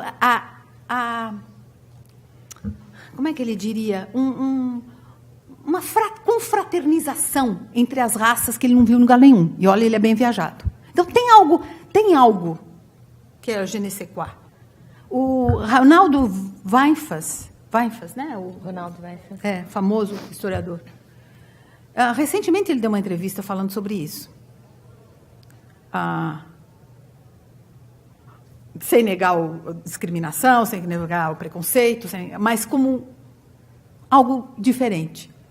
Quer dizer, o fato do Brasil não ter aquilo que a gente tanto fala, mas ele retomou com coragem, né? Porque hoje em dia é perigoso falar isso. Retomou, veja bem, nós nunca tivemos o Ku Klux Klan. Nós nunca tivemos banheiro separado para preto e para branco. Banco de livro, banco de ônibus separado. Então, isso nós não podemos esquecer. E é também interessante entrar na renascença de Harlem, né? O Harlem, o bairro negro de Nova York, e ver como o Brasil também alimentou um sonho entre os romancistas de Harlem. Então, o Brasil é um país complicado, né? Complexo, rico. Gente, eu acho que em função do horário, e uma vez que a Maria Lúcia ainda tem uma pequena entrevista para dar, mais o almoço, mais o retorno para São Paulo hoje, eu vou ter que encerrar essa mesa. Pode ser, Maria Lúcia? Claro. Agradecendo de novo a presença de todos e agradecendo muito especialmente esses dois convidados que nos deram a alegria de fechar os 90 anos da UFMG. Muito obrigada a vocês dois, Peter e Maria Lúcia.